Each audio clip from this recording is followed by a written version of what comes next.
Well, good afternoon. This is 12:24 on Monday, the 18th of September, 2017. It's supposed to be a Calculus 3 class, and right now I'm the only one in the room, so don't know where folks are today, but I'll go on and get started. I've been talking to Dr.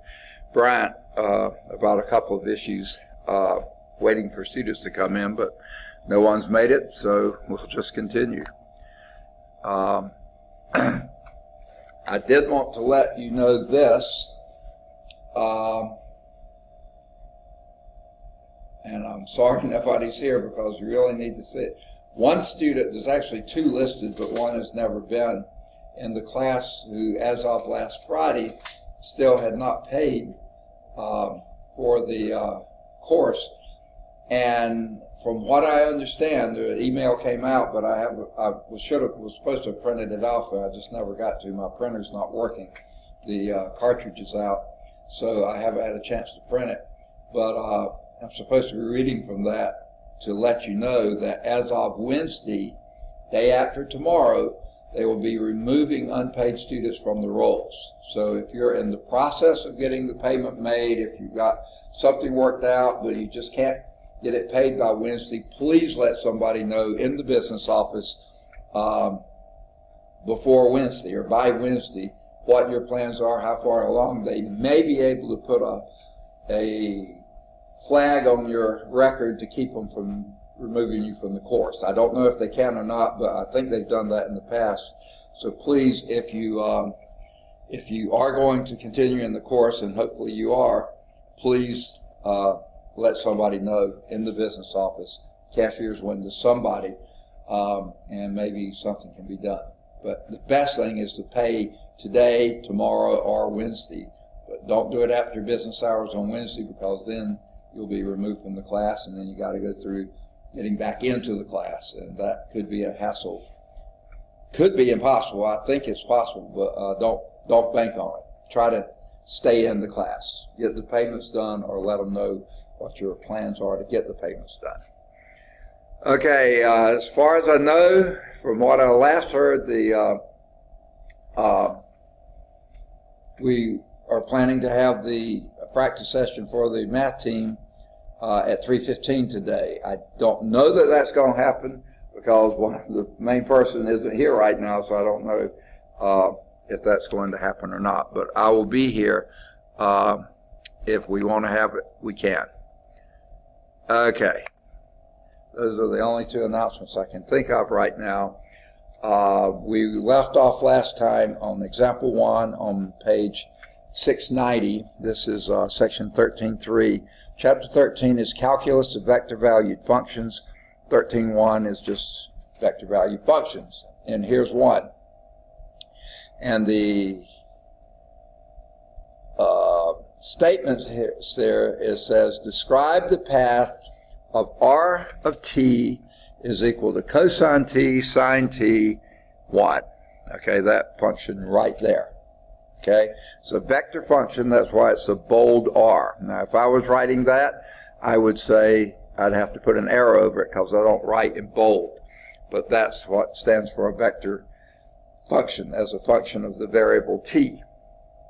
Okay, and this cosine t, sine t, 1, you can plug in some values for t. For instance, when t would be 0, the x value here would be 1. When the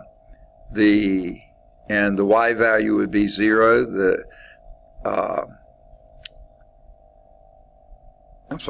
because cosine of 0 is 1, sine of 0 is 0. Okay, so the y value would be 0, so you'd be right there. I think I'll go on and get out of this and bring this down. Let me get my pen activated properly. Okay, so it'd be 1, 0, 1. So that would be up here. There's 1, 0, up here is 1. At t is equal to, say, pi halves. Now, cosine pi halves is 0, sine pi halves is 1, and you'd be up here at 1. 0, 1, 1, right up there. When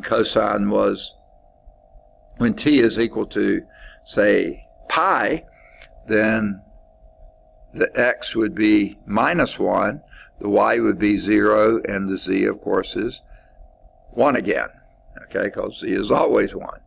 And then when t is 3/2 pi, your x is 0, your y is -1, and your z, of course, is 1 again. So what you're doing, you're going around the circle up here. Cosine t, sine t, in a plane would be the circle of radius 1, okay, your unit circle. When you're elevated up 1, then it's a unit circle moved up the z-axis by 1. So that's your plot of r of t is equal to cosine t sine t 1. It says describe the path as a circle parallel to the xy plane, 1 unit up z plane. Okay. The question then is, how are the path and the curve c traced by r of t different?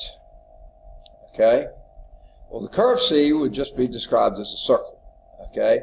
The path would be a circle going around in a counterclockwise direction whose at t equals 0 it would be described by what it was. It would be a curve, it would be the circle going, increasing in a counterclockwise direction looking down the z-axis.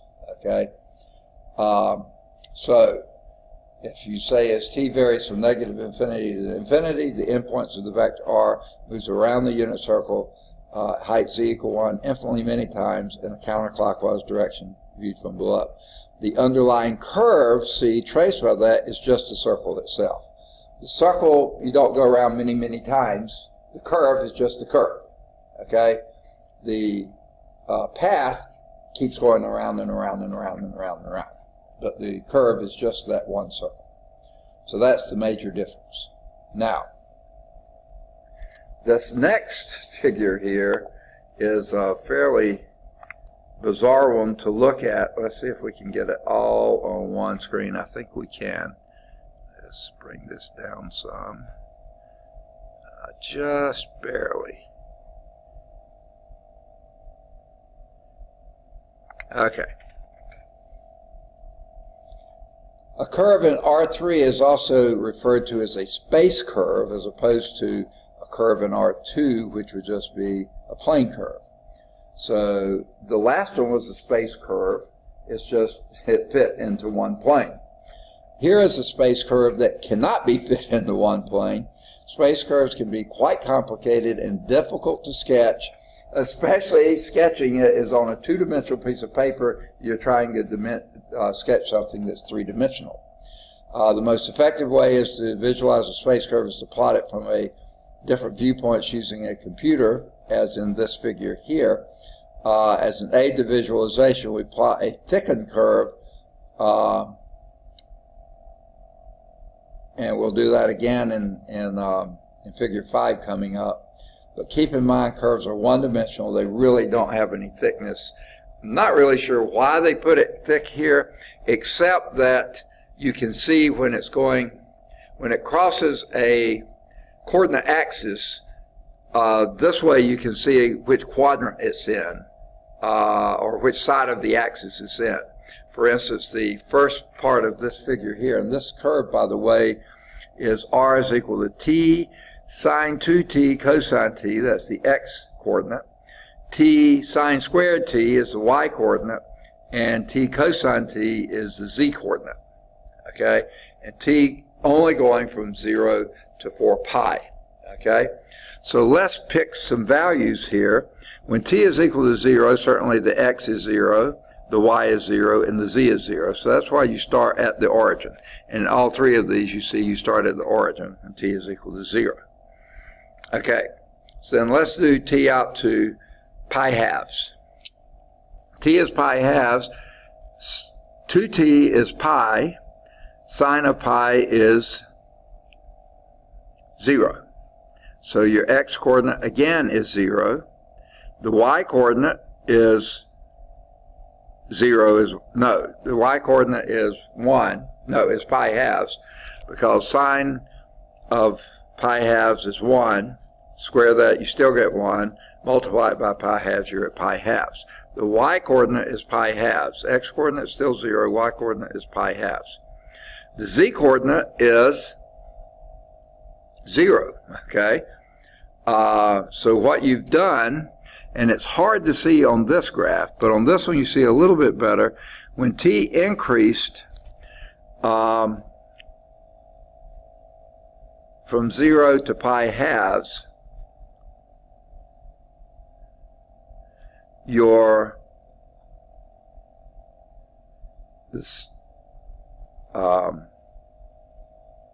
the sign started off positive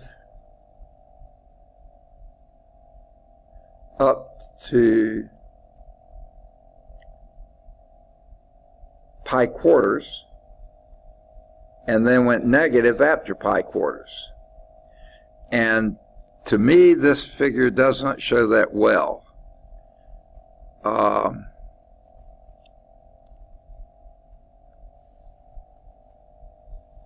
It looks like it starts going negative there. It doesn't start going negative there. Because from t equals 0 to pi fourths, all three of those are positive. Okay? And it seems like it should be coming out this way in x. Okay? Here it looks like it's going back negative in x, and that just looks totally wrong. Now, what I think is happening is this dimension. It's going positive in x, but it's going also up in z, and that's what you're missing seeing here. You can't see it at all there. It does come out this way, so it's going positive in x, and at pi fourths it comes back to 0, because 2 times pi fourths is pi halves, and sine of pi halves is 0, and then it comes down and cosine is 0 too, so it goes up in z and positive in x, comes down 0 again, go down here and here and here and here. So there's the path it took, okay? Sort of hard to see here, but it's coming out and in and around and up, and see the two-dimensional lets you know who's on top, where things are. Here the curve curves behind the previous one. Here this goes behind the next one. This comes on this side and on like this. Now, a few things to note. As we already noted, the x value starts at 0, goes positive, then negative, then positive, negative. So it's going, the x is coming positive, negative, positive, negative, positive, negative, okay, doing that kind of thing. The y value, since t is always positive and sine squared is always positive, you never have a negative y. And this view shows that pretty well, and this one does too, okay? Z value goes positive and negative because cosine between 0 and 4 pi. For the first half cycle, half pi, it's positive, 0 to pi halves. Then from pi halves to 3 halves pi, it's negative, and then so z is positive here for the first part, negative then for the next part, positive again, negative again, positive again, yet it ends positive. So, by the way, I hope you realize that when you see the x and y and z indicated, those are the positive directions of those three axes, and you always have to have the right-hand rule. You've got it there, you've got it there, and this time the positive x is going into the page, y is to the left, and z is still up. So that means this is the positive x going back that way. Negative x would be coming out this way. Okay, so that just illustrates pretty, looking at your standard sort of isometric view, that curve, the first one here, you can hardly tell what it's doing. It's just not a good view. These other two, which emphasize the y-axis, you can see a lot better, except even on this one, you can't tell that x is positive, which it is. It has to be for that first quarter pi, 0 to quarter pi. Here you can see it is because it's going back that way. So it's just three-dimensional graphs in 2 dimensions are not easy to draw or even sometimes to follow. Okay? So let's move on to example 2. Okay? And here's example 2. We will blow up this a little bit. To do anything with it, we're going to have to shrink it back. I can't get everything on the slide. Hopefully this will show us enough of what we need. Okay. All right, example 2 says, describe the curve traced by r of t is equal to minus sine t cosine t t for t greater than or equal to 0 in terms of its projections on the coordinate planes. Okay? Well, let's just start and see what's happening. You're starting at t equals 0. At t equals 0, you're at 0, 1, 0. So you're starting right here. 0 on x, 1 on y, 0 on z. So that's where it's beginning. Okay? And then, because it's a negative sine t, the x value goes negative. The cosine is positive still, but is going less positive. It started at 1 and going to 0. And the y, of course, the z is t, because you're starting at 0 and increasing. So everything is above the z-axis. The xy axis, going up z. Okay, and then when sine gets around to pi halves, you're at negative 1. Cosine is at 0, so the y value is 0, so you're somewhere back. And again, it's real hard to see. You're back here basically on this, somewhere back in there. Okay, this line is so close to it, it's hard to distinguish, but you're x equal negative 1, y is equal to 0, and z is equal to pi halves. So you're in this plane. Basically, you're at that point there and this point there, but we'll come back to that in a minute. And then, so you keep going, so this is going around, and again, a counterclockwise manner. And it's a helix, increasing constantly, not constantly, linearly in t, in the z-axis, and going around in a circle on the xy plane, and that's why you get the circle down here. Now the projection onto the xy plane would then be, forget about t, the z component is just minus sine t cosine t. Well, that would start at 0 for x and positive 1 for y, and then when x goes to pi halves, you're at minus 1 on x, 0 at pi halves, and then you just keep going round and around and around that circle, minus sine t cosine t. Okay? Now, that's projection on the xy axis. Onto the xz axis, you're starting at 0, 0. Again, now you ignore the cosine t, and you're minus sine t t. So you've got a sine curve that starts going negative on x, because the x is going negative there. Starts at 0, goes to negative 1, 0, positive 1, 0, on like that. And your t is just in, as you go up in t, you're following the sine curve. Okay, for the projection on the yz plane, sort of put your finger over the x coordinate, you're plotting cosine t, t. Starts at 1, goes down to 0, down to minus 1, up to 0, up to 1. Just a cosine curve in the yz plane. Okay, you just cover the coordinate that you're doing and plot it. Plot what you have onto that plane. That's pretty much it. Thank goodness they drew it for us and we didn't have to draw it ourselves. Okay? So let's move on to example 3. Parametrizing the intersection of surfaces. Parameterize the curve C obtained as the intersection of the surfaces x squared minus y squared is equal to z minus 1. Okay, what is that? Well, the x squared minus y squared, that gives you the idea you got a hyperbola involved, but this is a linear in z, so it's a hyperbolic paraboloid. One linear, two quadratic.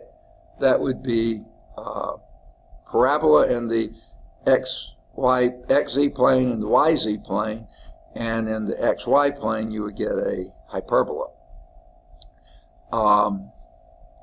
So the x squared plus y minus y squared, and I can't get everything on this if I blow it up, so I'm just going to blow up the pieces I can. So let's start with this piece, these two representations. Okay? The intersection of this surface, that's the hyperbolic paraboloid. See, in the xy plane you get hyperbole. Okay? In the yz plane you get parabole going up and down, because if you cover the x, your parabola is opening downward on z. And in the xz plane, cover the y here, you have parabola going, opening upward, okay, with shift up one. Well, that doesn't quite seem right, but we're okay with it. All right, so there's your hyperbolic paraboloid. And the second thing is the cylinder, x squared plus y squared is equal to 4. Now, if you didn't know this was a three-dimensional surface, you would think that was a circle, radius 2, in the xy plane. But it says of the surfaces, for that to be a surface, that would be a cylinder, a right circular cylinder that extends infinitely upward and downward. Okay? What we're looking for is parameterize the curve C obtained by intersecting those two surfaces. So basically what we're looking at is that curve, the red curve there. Okay? Now, what you might try to do, it's a perfectly legitimate thing to try to do, is to express both of these, and I'm going to have to reduce if I go to writing here. This first one we'll say is x squared minus y squared minus z plus 1 is equal to 0. And the second one is x squared plus y squared minus 4 is equal to 0. Okay? That's one way to do it. Set those equal to each other. And that would be x squared minus y squared minus z squared, not minus z, sorry. This is a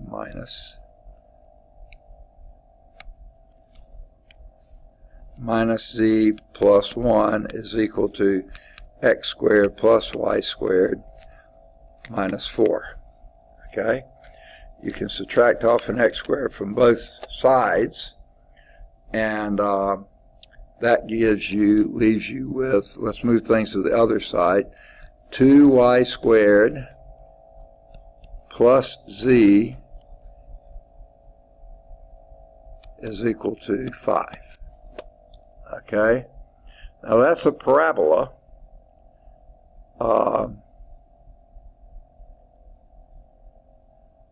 With no x consideration in it. And if you look at this sort of, you see that if you look at this just on the ignoring any value for x, you trace a parabola over and over and over again within the limits of plus or minus 2, because that's as far as it goes. So yeah, that gives you a parabola, okay, in the YZ plane. Okay? Now,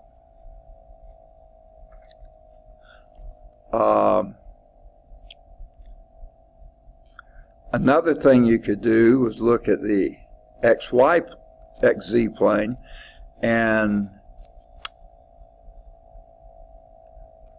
what I would do is redo this one for y squared. be y squared is equal to x squared minus z plus 1. And the second one would be a y squared is equal to 4 minus x squared. I'm so glad you're here. I get so sick of talking to myself. All right, here you are. So let me get the projector turned on and switch lights here.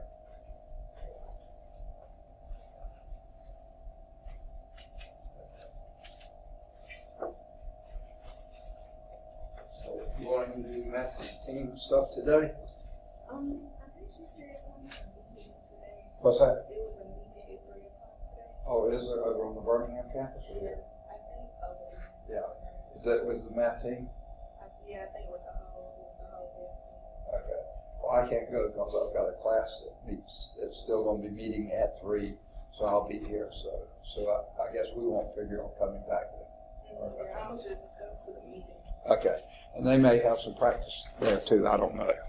I haven't talked with Mr. Racy, but we are going to be out of town that weekend of the meet, so I can't drive the van.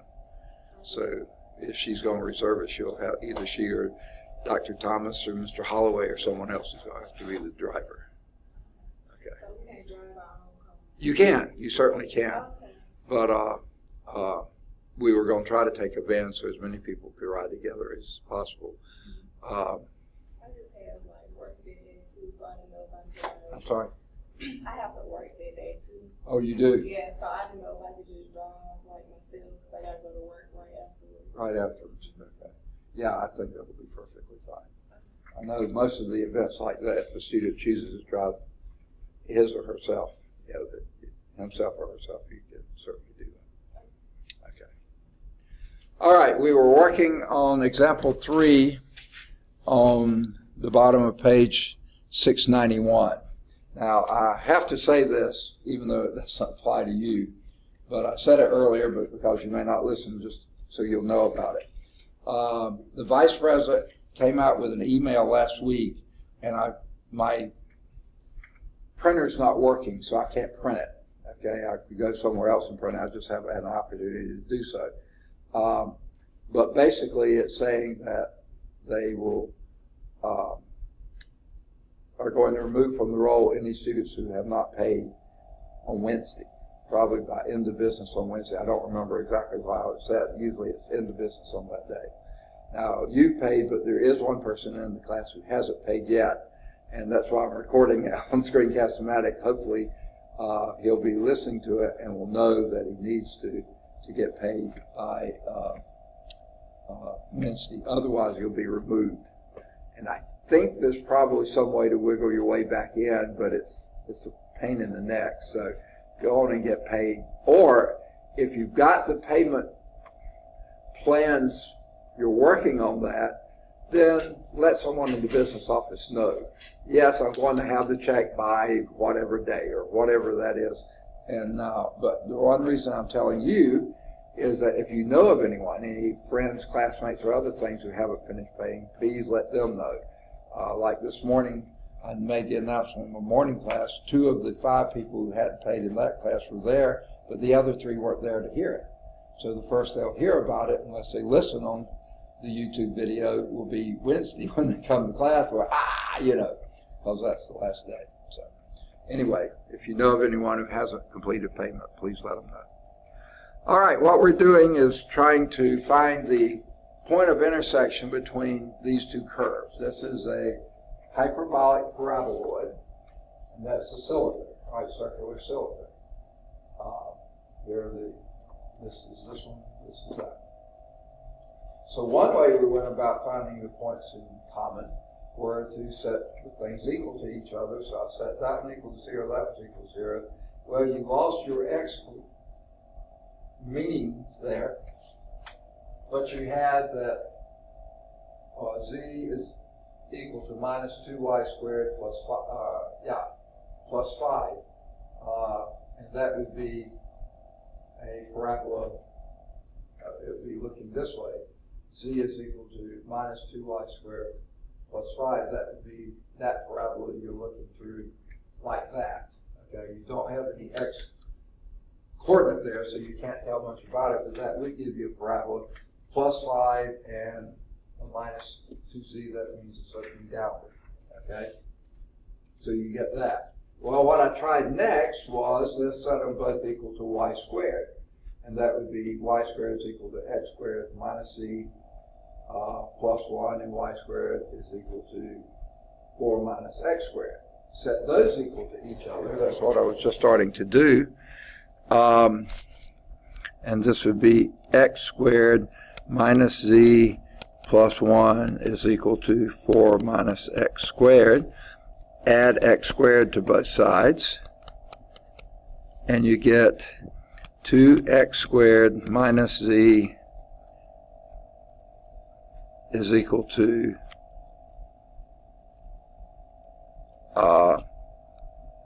3. Okay? Or in other words, z is equal to 2x squared minus 3. Well, that's a parabola. That's this parabola. That you're down here at minus 3 as a vertex. Here at minus 3 as a vertex.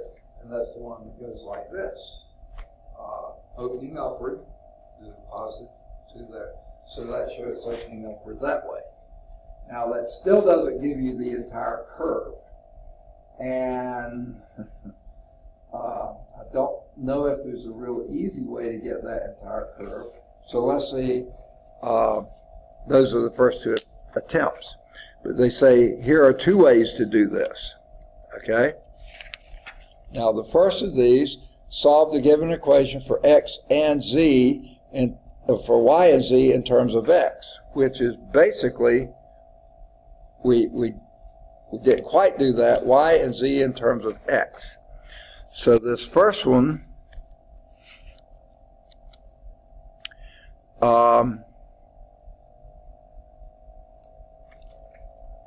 it's a weird way to express it, okay?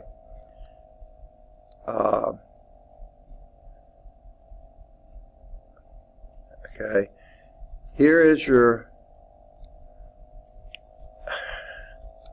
this, let's take this expression of it, okay? Let's do z minus y squared is equal to x plus 1. Okay? On this one, we'll say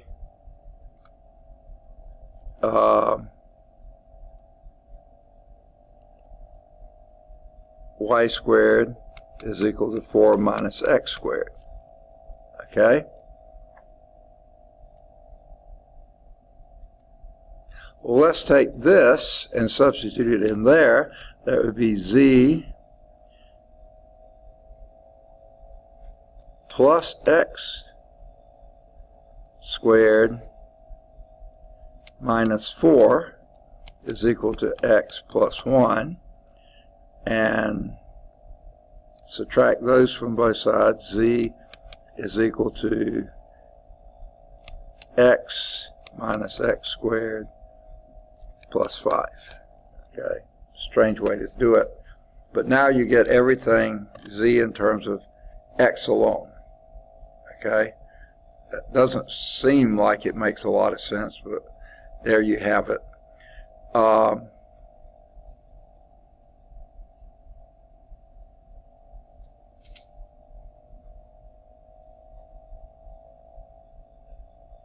Well, they went the other way. From here, they just have y is equal to 4 minus x squared, which is right here. I knew I'd already done it. And, well, y squared is equal to that. So y is equal to plus or minus the square root of that. Okay? And then plug that in for your z. You should get basically the same thing we got here. Here, x squared minus, and then y squared is 4 minus x squared. 4 minus x squared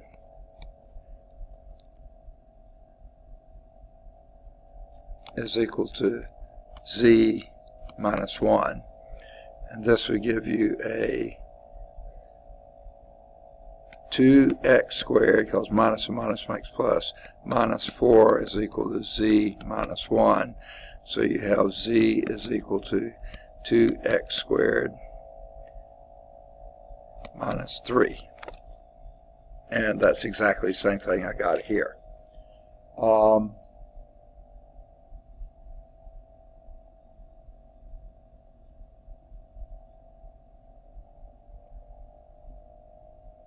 And that's what they got.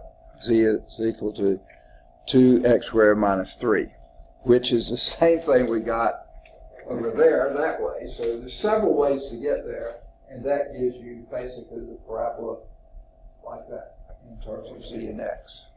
Okay?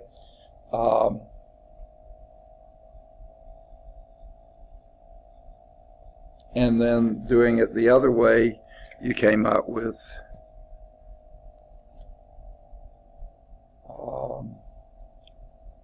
y is equal to,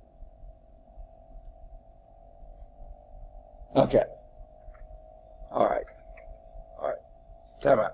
You got this, okay? We got it 2 different ways, maybe 3 different ways, okay? We got that, okay? Now, change the x to a parameter t. So that would make z is equal to 2t squared minus 3.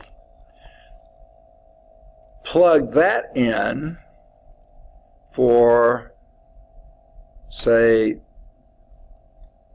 this top equation.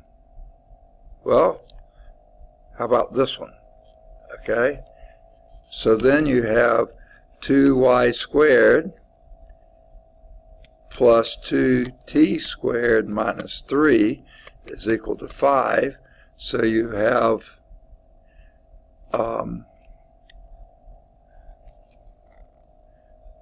2y squared is equal to 8 minus 2t squared. So divide by 2 and you get 4 and 1. Y squared is equal to 4 minus t, well, that's what we had to begin with. So put your t in there, okay? We could have just plugged it in here. So y is equal to plus or minus the square root of 4 minus t squared. Here is your z as a function of t alone, and y as a function of t alone, and x equal t as a function of t. X is a t alone. So we have gotten the parametric equations. What it said here, parameterize the curve obtained by the intersection of those two, and you just have to come up with a parameter, and the one that they chose was x equal t, because that was the one you were able to get, eliminate the others, and as soon as you get that, then you can back off and get it. So your parameterization is, I've got so much written on the screen here. Let me erase some non-essential stuff, okay?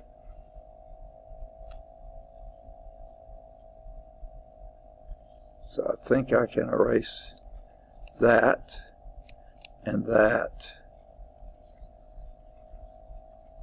I'll be just leaving with this, but I will make that a t squared, okay? Okay. And then I think I'll erase all of this. I think I erased too much, but maybe not. And there's a z.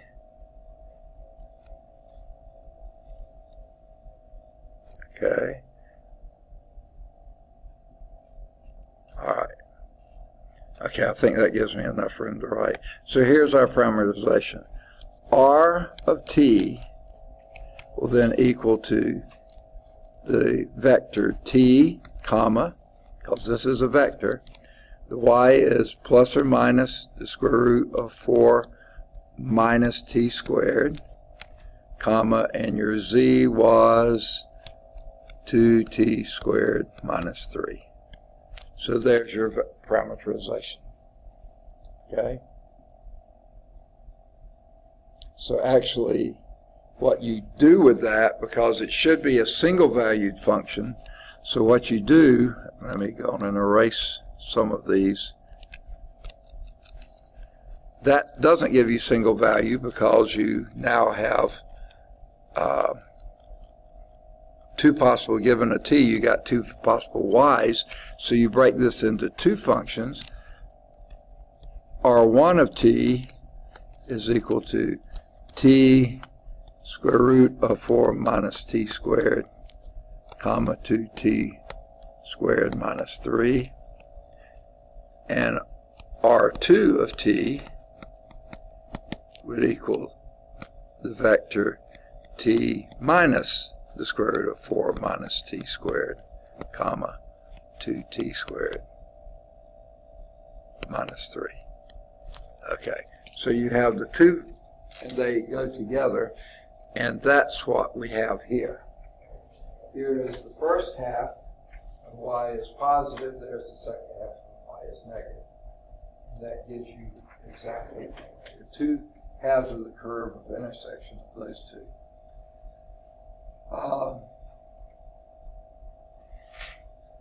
If you leave the plus or minus in there, you no longer have a single valued function, but it looks better, okay? All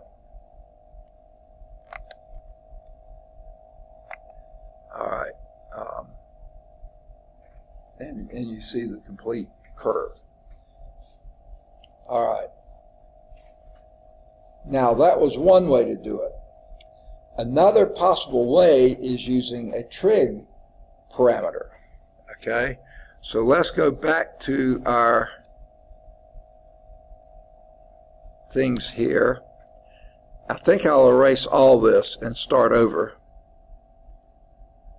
because the other one's not going to look at all like this. So let's go back and just erase it all. And you're using these two. And what they note here is x squared plus y squared is equal to 4. Another way of saying that is r is equal to 2. Okay? Again, you have a circle of radius 2. Now, what I'm doing is writing it in polar coordinates, basically, or not quite. That would be polar coordinates if I did that. Okay?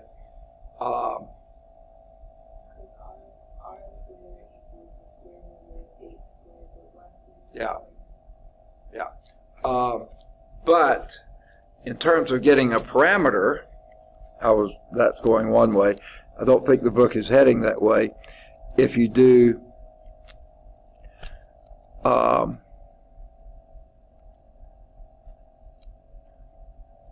x is equal to 2 cosine t, y is equal to 2 sine t. Okay, that will also give you the same thing, because x squared, 4 cosine squared t plus y squared, 4 sine squared t is equal to 4. Yeah, that's just an identity. Okay, so that will work here. If you plug that in here, you have 4 cosine squared t minus 4 sine squared t is equal to z minus 1. Okay? So you could do z is equal to 4 cosine squared t minus 4 sine squared t plus 1.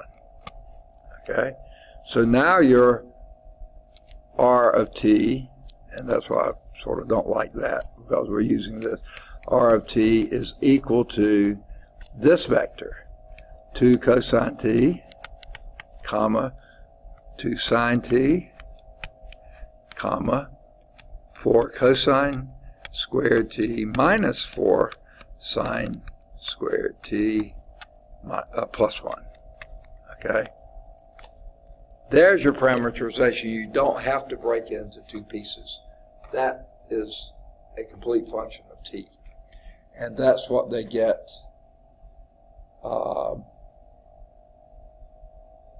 well, they actually then do something else to it. Yeah, okay. If you go to, oh, you don't have your book with you, do you? Okay.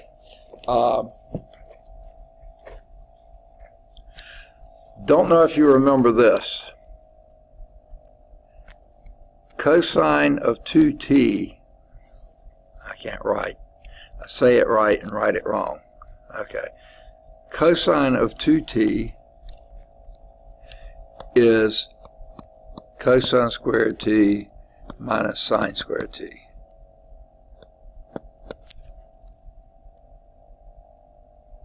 Let me make sure that's correct.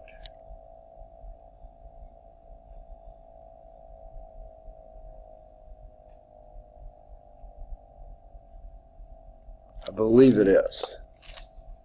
My head's getting fuzzy right now, so let me make sure I've got your double angle formula right for cosine. There it is. Cosine is cosine squared t minus sine squared t. That's correct. Okay. Thought it was. Okay. So, for cosine squared t minus 4 sine squared t is 4 cosine 2t, right? Just multiply everything on both sides by 4. So then your other way to express this is 2 cosine t, comma 2 sine t, comma 4 cosine 2t plus 1. And that's the way they chose to do it. Now,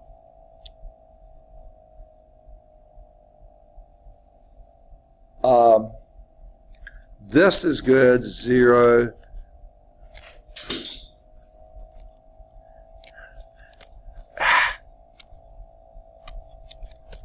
Okay. This one's good, 0 less than or equal t less than or equal to 2 pi, I believe it is. One complete cycle. Yeah. They left off the equal sign on this one. It really doesn't matter, but okay. All right. The other one that we had, and I erased it and I shouldn't have, that was only good for t minus 2 to positive 2, because remember we had that the z component, I believe it was, no, the y component was the square root of 4 minus t squared, and t can't be anything outside that, okay, because otherwise you'd have a negative number in the radical.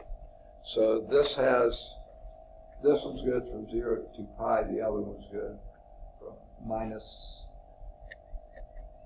2 to plus 2 or minus 4 to, yeah, minus 2 to plus 2. And that included both the endpoints. This one doesn't include 2 pi. Not that it mattered that much. But both of those would give you your parameterization. So there's not a unique parameterization. There's basically almost an infinite number. Okay, I'm not going to say there is an infinite number. It probably could be, but there's just a few basic things. Okay, so let's move on to example 4. Okay, and this is example 4, and they're showing you way too much too soon on it. So I'm real tempted not to, but let's just take a look at it now.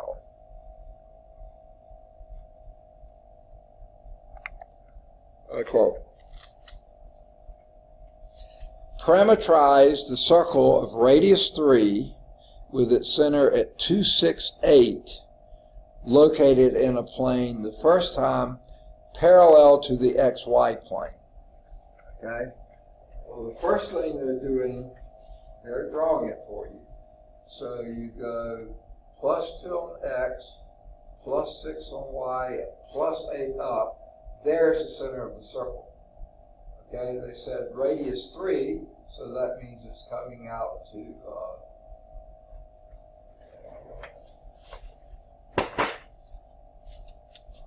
that's the center. Okay, so the circle is coming 3 units this way, so that'll be coming. This point is on the circle. I'll just give you one. That would be 5, 6, 8. It would be 2, 9, 8. It would be negative 1, 6, 8. And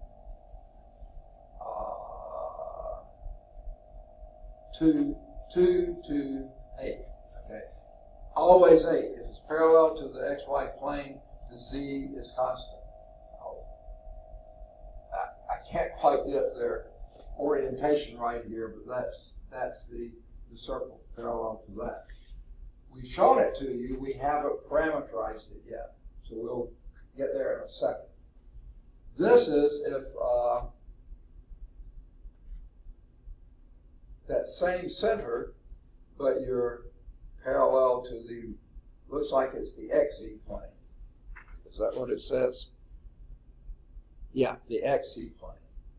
Okay? And again, the radius is 3, so y is fixed at 6, so that's going to be, one of these points is going to be 5, 6, 8. This one's going to be 2, 6, 3. This one over here is going to be negative 1, 6, 8. And the one up here is going to be 2, 6, 11. Because you do 3 this way and that way, 3 this way and that way. Okay? But that still doesn't give you the parameterization. That just shows you where the circles are. Okay. Or a few points on the circle. So what's the parameterization? Okay?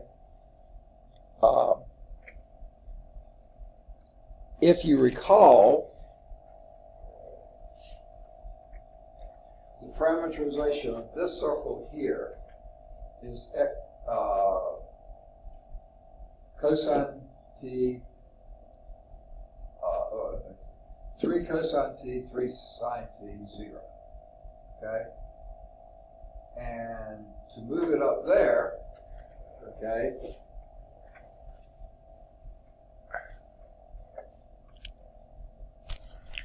let me write it to you a couple ways.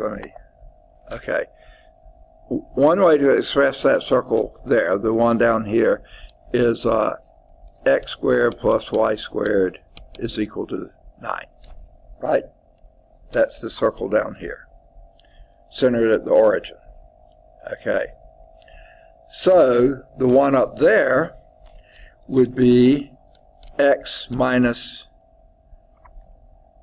2 squared plus y minus 6 squared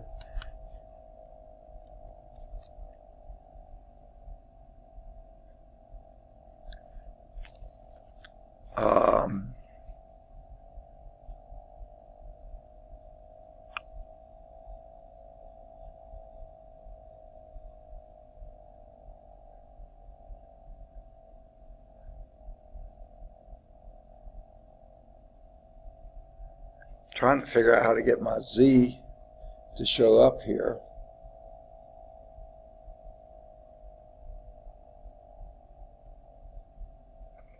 Well,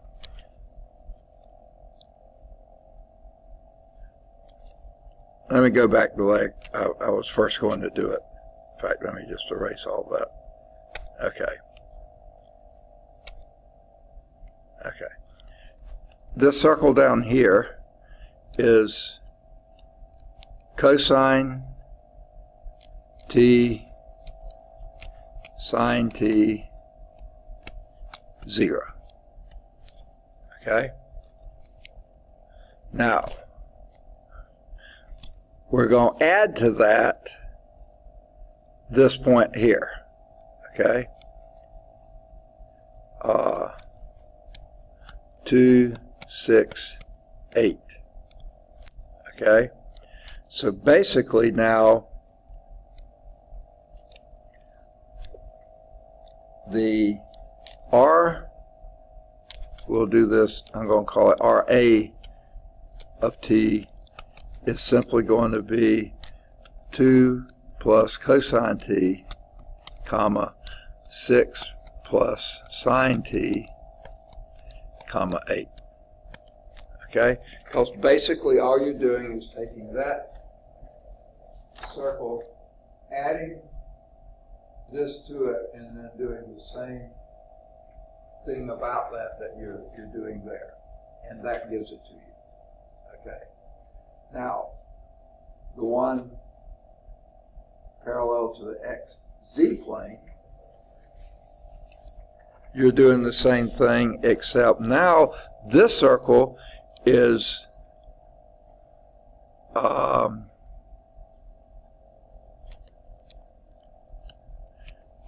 cosine T, 0 sine T.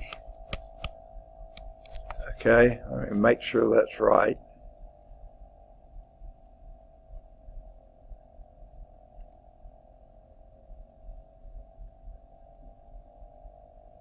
Yeah, okay, and you add to that 2, 6, 8, and you have your R sub B as a function of T,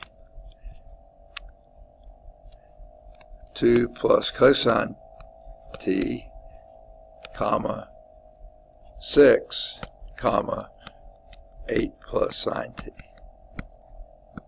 Okay, let me make sure. Oh,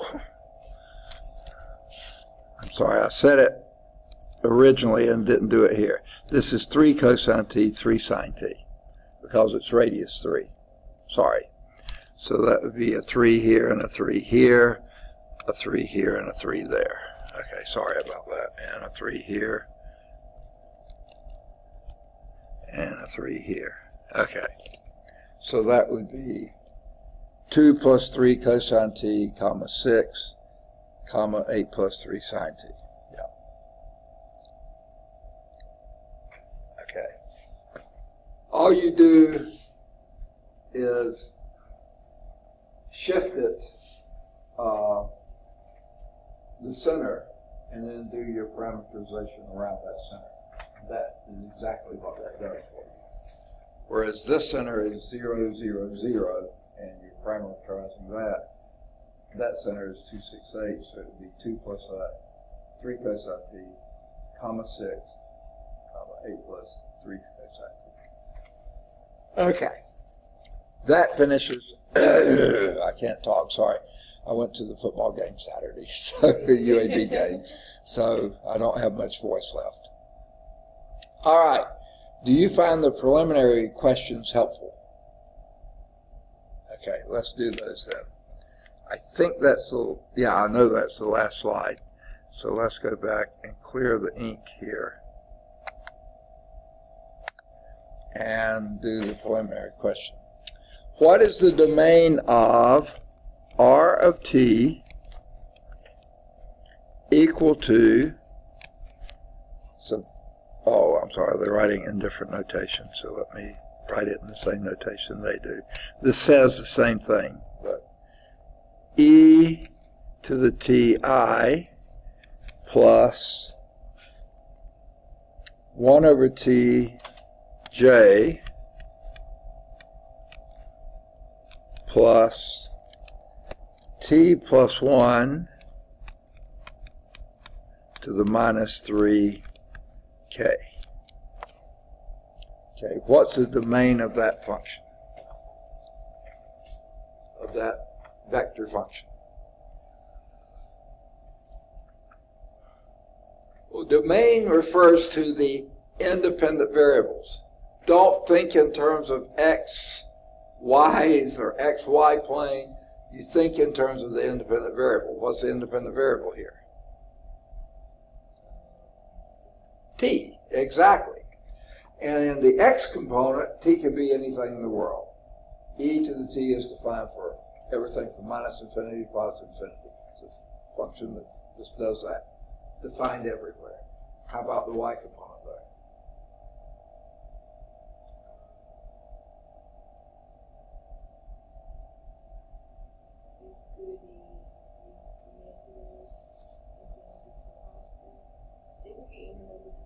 Except 0.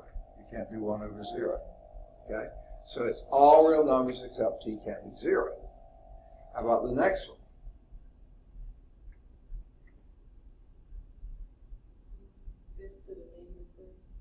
Okay, that's t plus 1 to the negative 3. So it's an exponent. So that's 1 over t plus 3 cubed.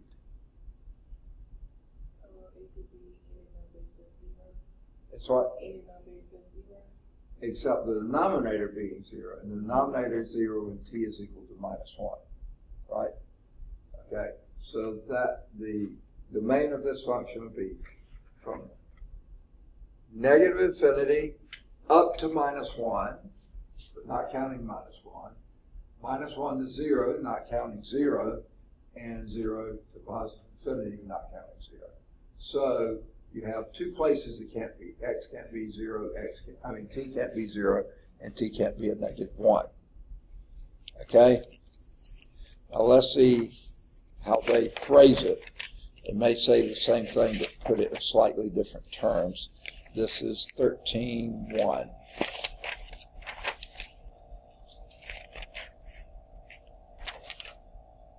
Okay, 13.1. I'm sorry, I was doing exercise 1, and we got exercise 1 right. T is any real number except 0 and negative 1. I'm sorry. There's a couple of ways. The way they say T is an element of the real number system such that T is not equal to 0 and T is not equal to negative 1, or something like that. You can write it in set notation, set of all T's such that T is not equal to 0, T is not equal to minus 1. I'm sorry, that should be a brace, not a parentheses. Okay. Or an interval notation, if you prefer that, would be from minus infinity to minus 1, union minus 1 to 0, union 0 to infinity. Okay? So in other words, all real numbers from negative infinity to minus 1, but don't count minus 1. That's why parentheses are there. And from minus 1 to 0, but don't count 0. And from 0 to positive infinity, don't count that. So those are three ways to do it. There may even be another way you can write it out. But I'm sorry. Meant to be doing the preliminary questions. I did the first example, so sorry. Let's erase those and do preliminary questions. Which one of the following does not parameterize a line? Okay, here's the first one. A, R1 of t is equal to the vector 8 minus t, 2t, 3t. Okay, the B, R2 of t, t cubed I,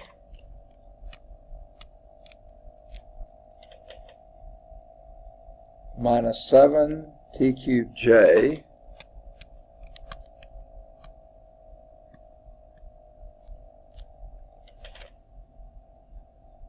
plus t cubed k.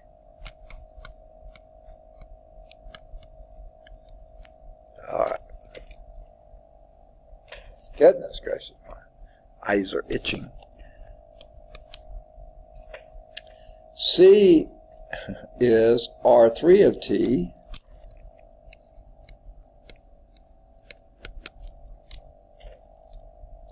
back to angle notation. 8 minus 4t cubed, comma, 2 plus 5t squared, comma, 9t cubed. Okay. Which one of those following does not parameterize the line?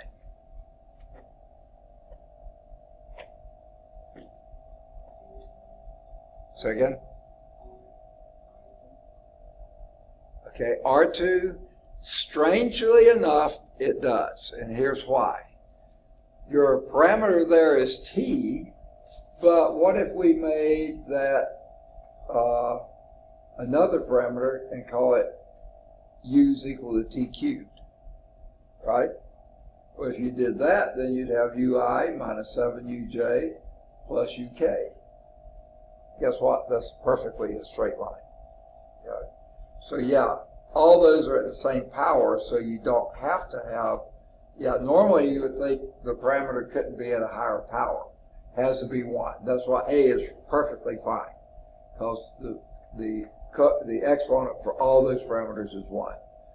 But the B one, when they're all 3's, just change it to another variable.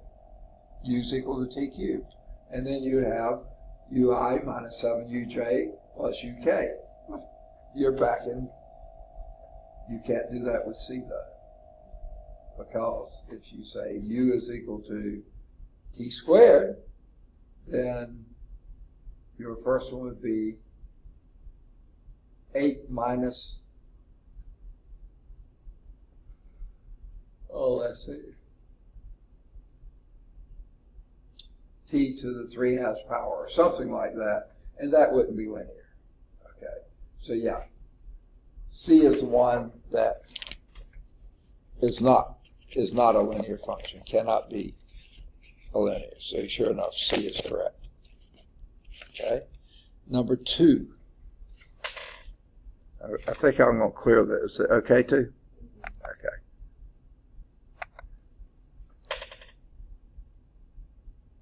What is the projection of R of t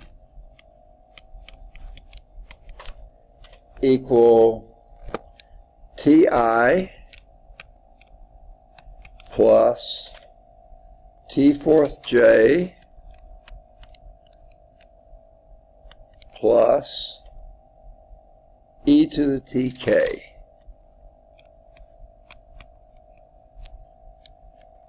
onto the xz plane?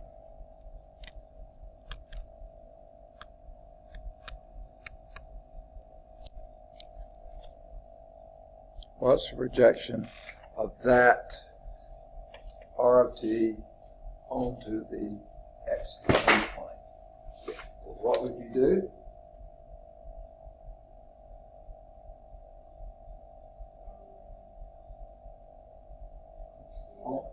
To the xz plane, your y coordinate is 0. Okay? So get rid of that. Okay? And then what would this describe? Yeah, that's the exponential function in t. So you could say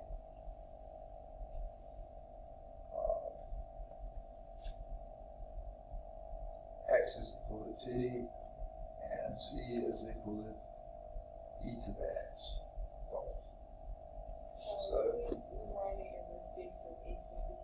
what's that? What was supposed to be?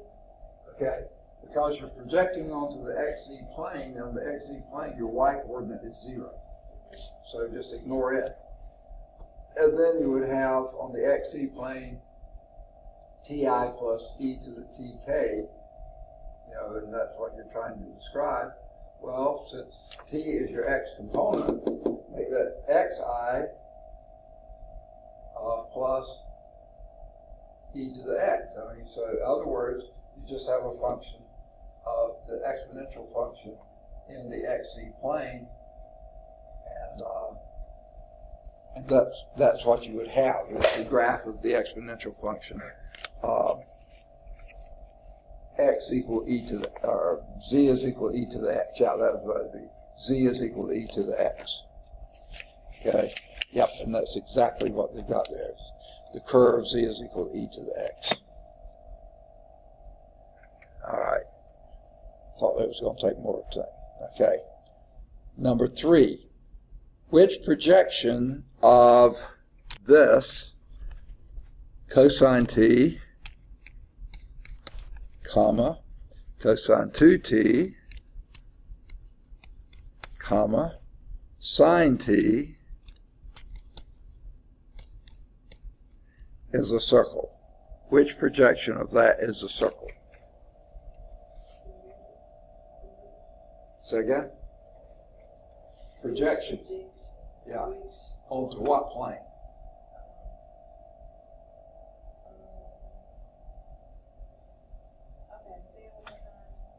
Which projection of this is a circle? You can project that on the xy plane, onto the yz plane, onto the xz plane. Which projection of that would be a circle?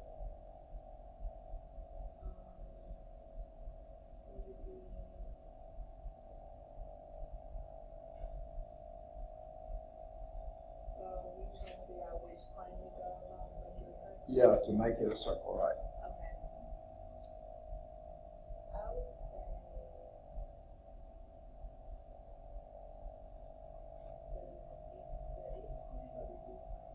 Okay, it needs to be 2.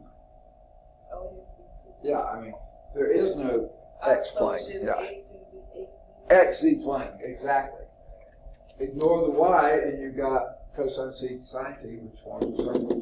Okay, that's what we've been using for a circle. You're right. So that would be the xz plane. Yep, projection onto the xz plane. Perfect. All right, let's see number 4. I think I'm going to clear this if that's okay. What is the center of the circle with the following parameterization? I could have done this on the space I had. I wasn't looking ahead. R of t is equal to minus 2 plus cosine t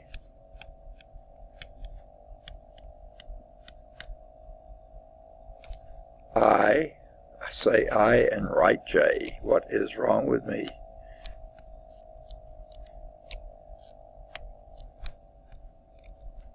Okay, plus 2j plus 3 minus sine tk.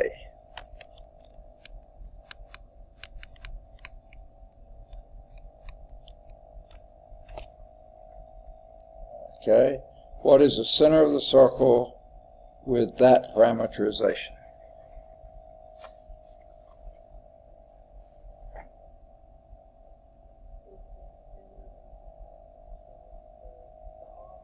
I can't hear you. Center of the circle that has of that projection.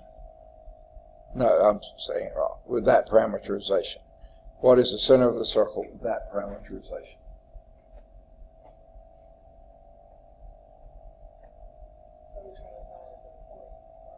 The point that would be the center of the circle for that parameterization.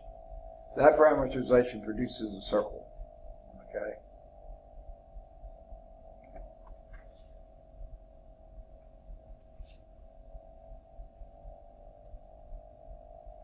Did you say something I didn't hear?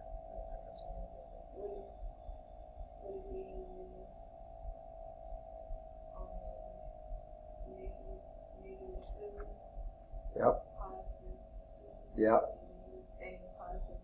Absolutely. Negative 2, 2, 3. That would be the center of that circle.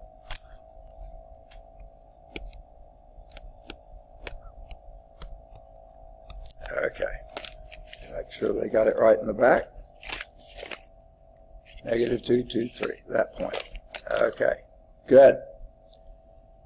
Number 5. How do the paths, let me clear this one, this may take longer. how do the paths R1 of t, which is cosine t, sine t, and R2 of t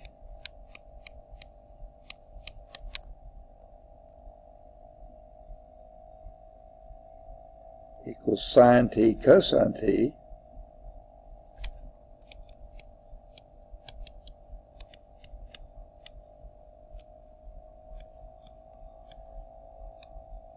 okay? Goodness, my writing is terrible. How do those two paths, R1 and R2, around the unit circle differ? In other words, both of those, goodness gracious. I said R2 of t, and I don't know what I wrote there.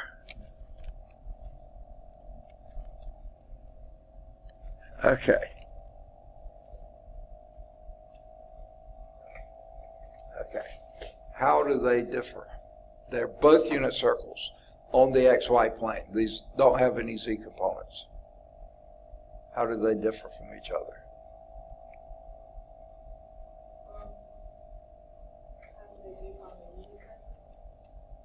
Okay, yeah. They are here on the unit circle. They both plot the unit circle. 1, 1. Let's see, this is 1, 0, 0, 1, minus 1, 0, and 0, minus 1. Those are just 4 points on the unit circle. These fit them. Okay? So, how do they differ from one another? They're both paths on the unit circle. How do they differ?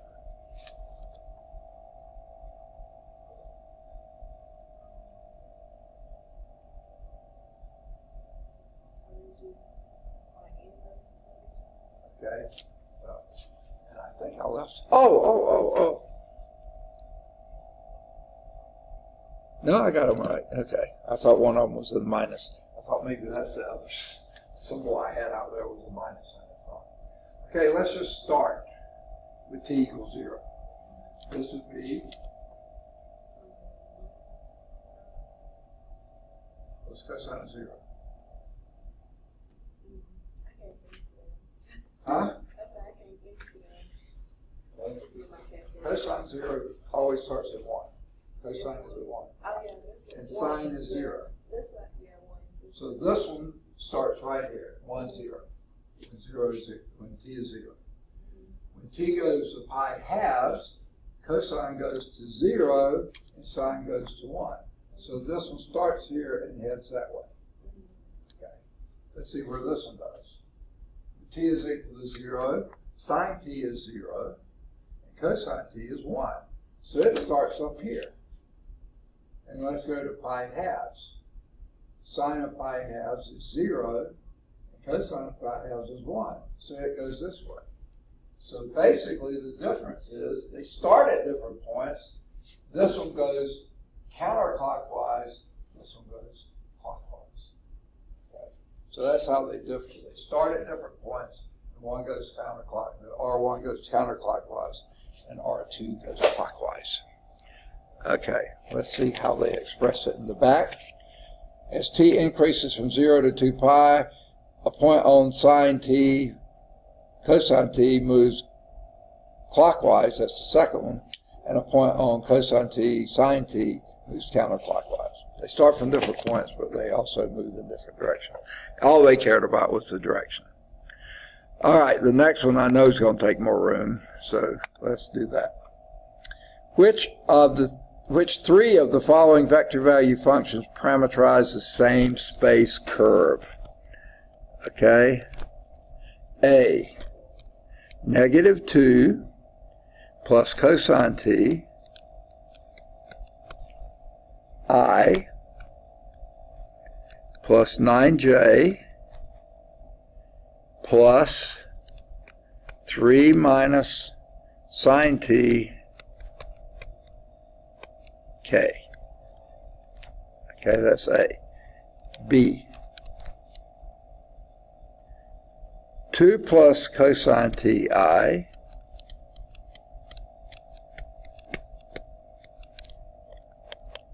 minus 9j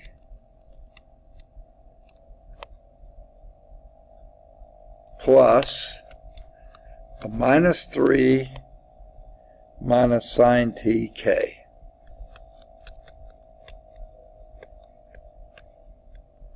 Okay, C. That's yes in Spanish. Negative 2 plus cosine 3t I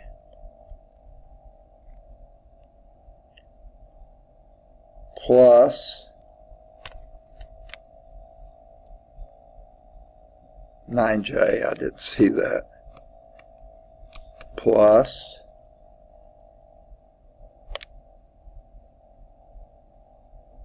3 minus sine 3t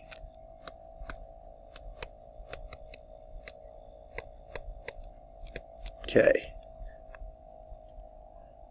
Okay. D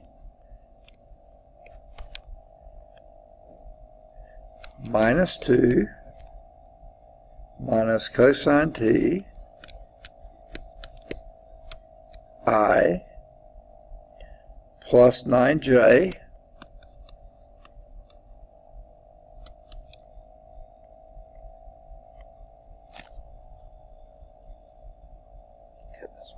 eyes are so itchy. Plus 3 plus sine t k.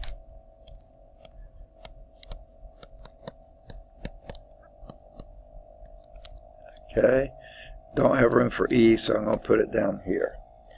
2 plus cosine t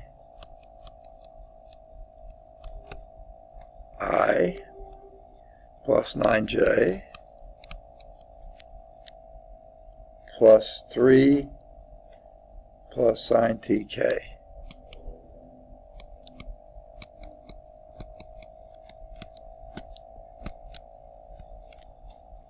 Okay. I think I got them right. Goodness, my eyes are hurting like crazy. Okay, the question is, which three of the following vector value functions parameterize the same space curve?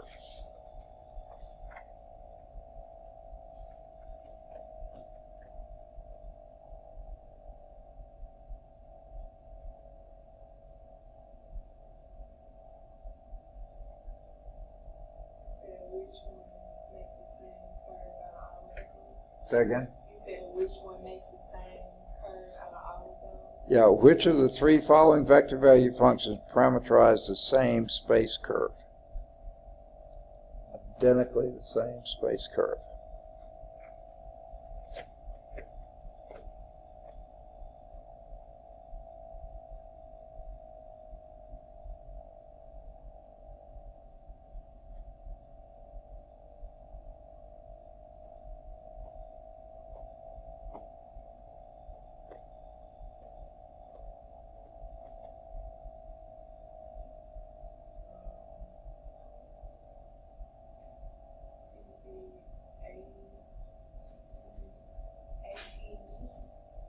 A what?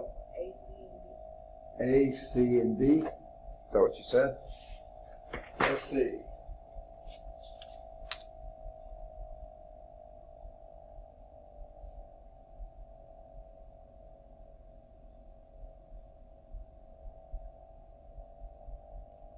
I believe you got it.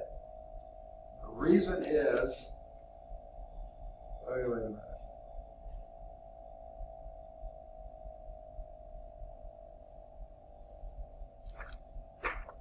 Yeah, okay.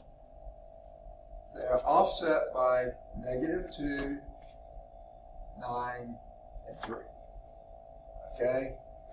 Changing the plus or minus cosine or sine merely changes direction. Okay? And having 3 in there just makes it go around faster, but it doesn't change anything about it. So I believe you're right, A, C, and D. Okay? You know it couldn't be B because that has a different J component. And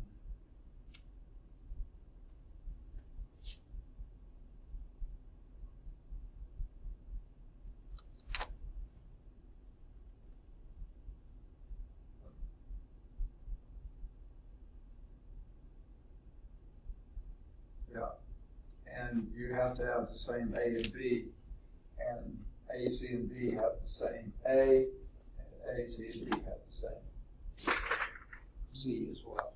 So I believe you're right, A, C, and D. Let me make sure that's what, A, C, and D, perfect.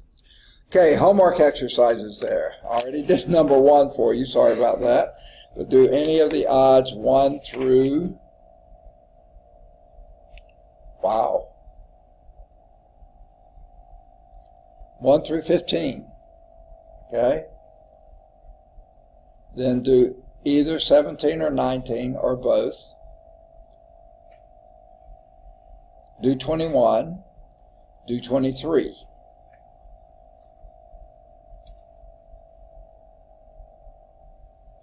Then do any of the odds 25 through 31.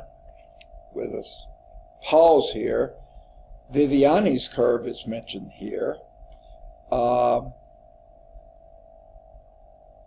And it refers to several of these problems. The only reason I mention it is you could write a paper on who in the world is Viviani, or how did Viviani develop this curve, or what in the world do we use this curve for. So any of those would be a potential paper topic. But you don't have to. I'm just saying I noticed that there. Okay, so after the 25 to 31, any of the, do 33, only one like that. Do any of the odds 35 to 43. Yeah, and that does it. All right. You can look at further insights and challenges if you like, but you aren't required to do those. I'm sorry? Which section? That's 13.1. So let's go on to, I don't think we're going to have time for 13.2, are we? No, wrong thing. We end at 155, don't we? And it's 153 right now. Let's at least introduce 3.1. We got 2 minutes, so let's do what we can here. 13.2, I'm sorry. 13.2. We can at least get one slide done, maybe, if it'll open. Seems to be trying now. Here it comes. Might take a full 2 minutes just opening. There we go. All right.